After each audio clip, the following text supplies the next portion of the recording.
Hello everyone! Welcome back to my YouTube channel. For today's video ay ipapakita ko po sa inyo yung aming ipinagawang kwarto. So ito po yung lately lang po ay pinagawa namin para sa aming dalawang anak. So after nga po na ito ay matapos, nilinyahan na po ito ng kuryente ng aking mister. So dahil marunong naman sa electrical, siya na po ang gumawa nito.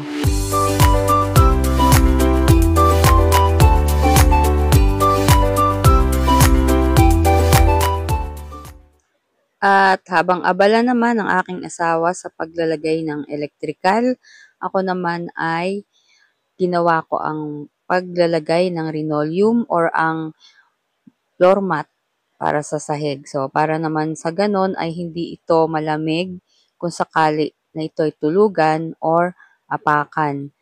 And then, mas okay po kung meron talaga siyang nakalagay na ganito. Dahil wala pa naman talagang katre na kami na ilalagay dito sa kanilang kwarto. And then, eto nga, abala ako sa paglalagay ng kanilang mantel sa sahig. Medyo mahirap ang maglagay ng ganitong klaseng mantel kasi kailangan mong pantayin yung bawat linya sa mga dugsungan nito at lagyan ng Scotch tape para hindi siya maghiwa-hiwalay. And ito nga pala guys, yung naisipan kong ilagay dito sa bintana nila kasi para itataas na lang. Ito naman guys ay yung lamesa na pwedeng maging study table ng aking panganay na anak. So, medyo yung gitna niyan ay uh, sira na. So, yun, nilagyan ko po siya ng mantel din. So, yan itira dun sa mantel na aking binili. And then, nilagyan ko po siya para naman maging maganda at maayos ang pagsusulat dito sa maliit na table na to. And then, ang ginawa ko nga dyan guys ay nilagyan ko lang siya ng double-sided para dumikit. So, kinumpleto ko lang yung kanyang mga double-sided sa gitna at ito na po yung aking ginawa para hindi siya agad-agad matanggal. Magandang gamitin yung double-sided sa pagdidikit, lalo na kung ang paggagamitan nito ay yung mga flat surface na katulad nito. Pagkatapos kong lagyan ng floor mat yung mga kwarto nila at linisin, ay ililipat naman namin dito yung mga ibang gamit na nakalagay dun sa aming dating kwarto.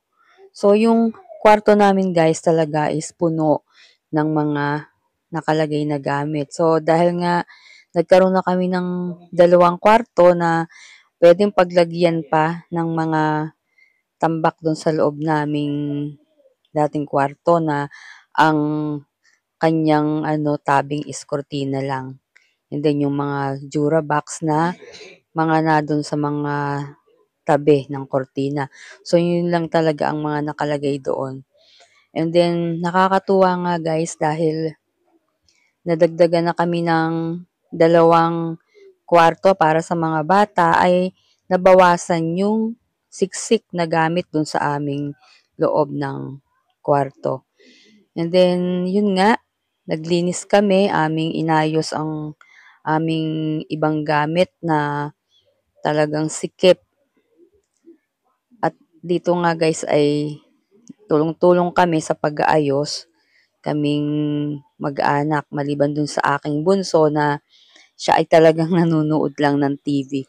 At ito nga, naghanap kami ng mga pwesto na kung saan ay pwede naming ilagay itong mga ilang gamit na tinanggal na namin dun sa aming kwarto. Ito nga pala guys na kwarto namin ay hindi ko na pinatanggal. So, dahil kaming mag-asawa ay wala pa namang sariling kwarto. So, dyan pa rin yung aming magiging tulugan kasama ng aming bunso habang hindi pa siya humihiwalay sa amin. And then, yun nga, ganun pa rin ang magiging tabing niya, yung kurtina pa rin namin. And then, okay lang naman sa amin yun guys kasi ang mahalaga ay magkaroon ng sariling kwarto yung aming mga anak dahil sila ay lumalaki na at nagbibinata at nagdadalaga na. So, dapat lang naman talaga na magkaroon na sila ng kanilang sariling privacy para naman lalo pang mahubog ang kanilang mga personality bilang sila. So, kami naman, dahil kami naman ay dapat lang na magkaroon din ng sariling kwarto. So, maghihintay-hintay na lang muna kami kung kailan uli magkaroon ng budget, saka uli kami magdadagdag ng kwarto para sa aming mag-asawa. At eto na nga, natapos na yung aming pag-iinis, yung aming paglilinis sa aming bahay. So, ayan na nga at nakabukod na ang kanilang mga higaan, ang kanilang damitan, and then yung kanilang mga gamit. Ayan, at yan na yung kanilang magiging sariling kwarto, sariling higaan.